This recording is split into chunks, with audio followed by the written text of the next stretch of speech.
Long ago, a great beast came from the sea and brought with it a poisonous fog that spread across the earth.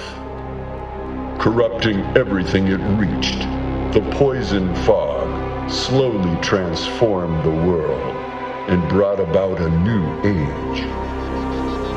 Now, grounded by the poison sky and outnumbered by creatures, humankind became desperate and formed feudal kingdoms.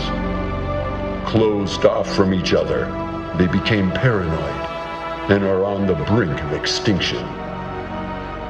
Those deemed undesirable, such as criminals or the ill, are cast out, banished into the depths of the Great Well, a pit of the diseased and undead. The Great Well is said to have but one door to the surface.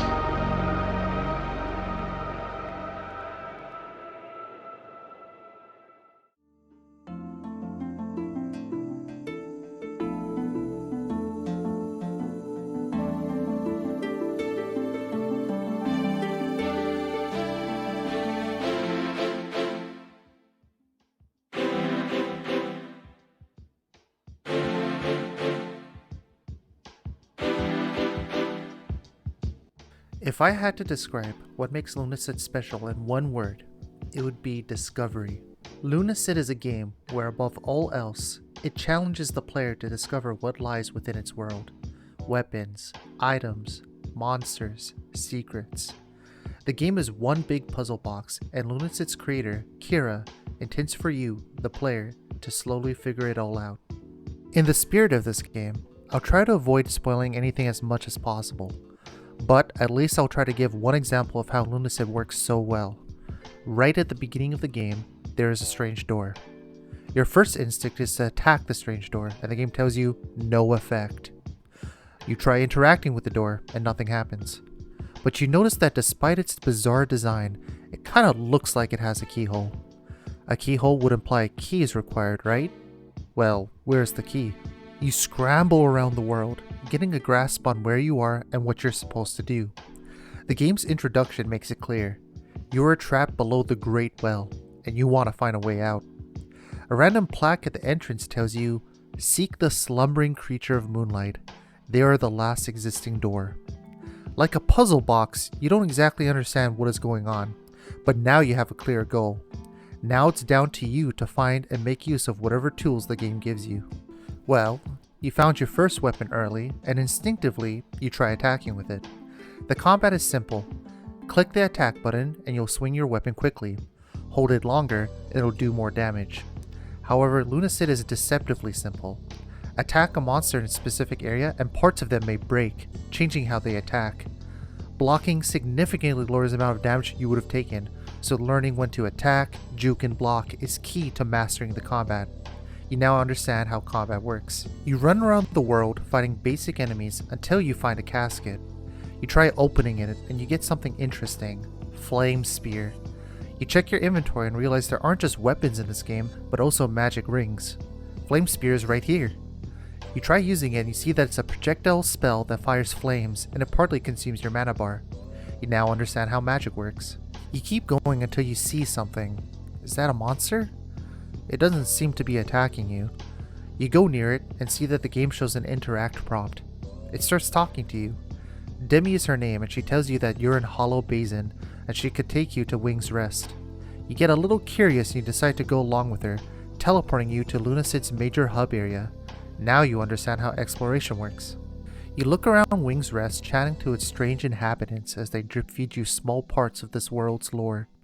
You talk to Cheryl the Crow and realize they're a shopkeeper selling an item called an enchanted key. There it is. But you have no money. Where do you get money? You run around Hollow Basin again until you randomly decide to break some of the vases near the entrance and find silver. You've got it. You buy the key, unlock the door, and move further, deeper into the Great Well, where you're greeted by an oppressive atmosphere. You're in somewhere new now, and you've got to figure out what to do. Fight, explore, conquer, repeat. This is the beating heart of Lunacid's gameplay loop and what makes the game so special. It's heavily inspired by games like From Software's Kingsfield on the PlayStation 1, but Kira took that foundation to build something interesting and unique. The low poly aesthetic is visually pleasing, with nice contrasting colors and smooth gradients. The combat and leveling system is interesting enough to keep your attention, and the game boasts a massive assortment of weapons and spells to play around with to make interesting builds. But this game really does live and die on the design of its world, where fighting secret walls or stumbling to a random path rewards you with getting to explore a new area or play with a cool item. It's the fantasy equivalent of being an astronaut, being thrown into a world turned alien, and seeing the aftermath of what happened. Overall, Kira has done a good job crafting a world that is actually fun to explore. There are times when you get stuck and it's frustrating to feel like you probably should look something up because the way you're supposed to reach a certain area is questionably obtuse. Thankfully, the vast majority of the game can be figured out if you are willing to spend the time to comb through previous areas carefully. Kira's previous major game was Lost in Vivo, a first-person survival horror game inspired by titles like Silent Hill. Looking at an early DeviantArt concept art, Lost in Vivo was conceived at least as early as 2016. Then, a Kickstarter was opened in 2017 to fund the game and make it a reality. The game was released in 2018 to strong Steam user reviews, and still holds a very positive rating on Steam after more than 2,400 user reviews. Kira didn't stop working on Lost in Vivo after that, as they released Update 2.0 in 2019, where the game was now built on a new version of the Unity game engine, featuring extra polish and a ton of tweaks and improvements. Kira knew how to build a game and improve upon it until it's a quality product, so they announced Lunacid in 2021 as an early access title, which then was launched in 2022.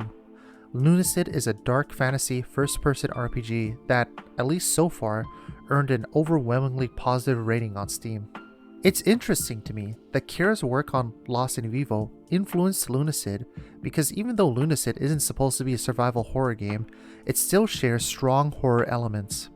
I decided to dig deeper and found that Kira was featured on the Red Tunic podcast in 2022, and there, Kira explained a bit why they were into horror.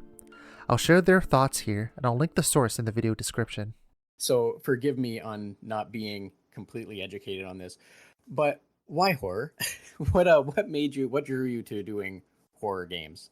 I think it might be related to me not being allowed to consume horror media at a young age. We weren't allowed to watch scary movies and stuff as a child, and then when I could, I kind of just dove deep into it.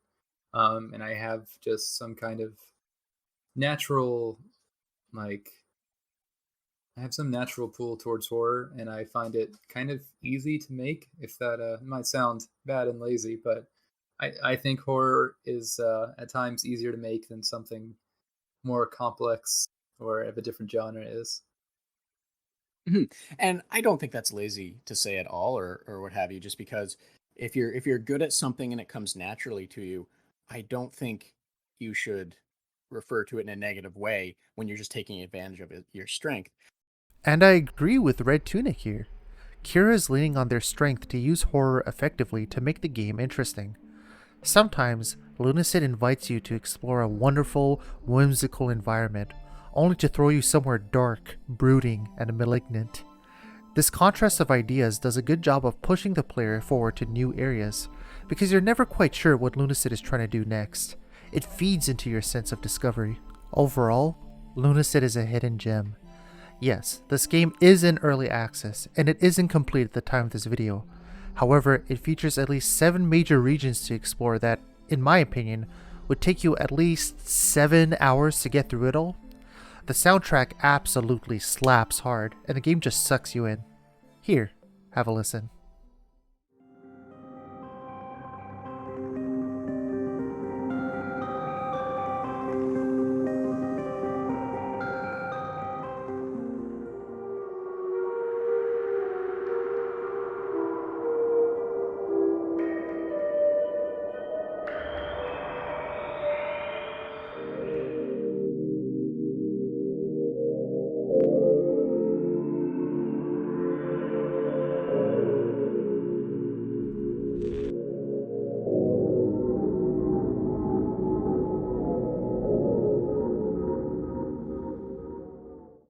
So far, I will vouch that the update cycle for this game is acceptable.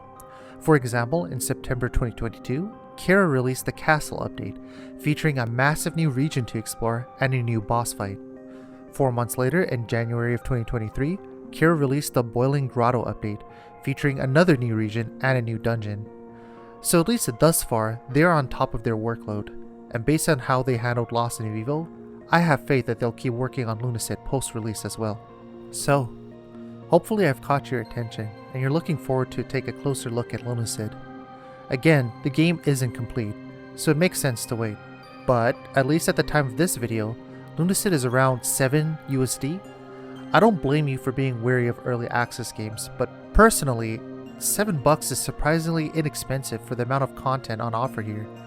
Honestly, I think Kira is underselling a very underrated game, and it is absolutely worth your attention. I hope you've enjoyed the video. Thanks for watching.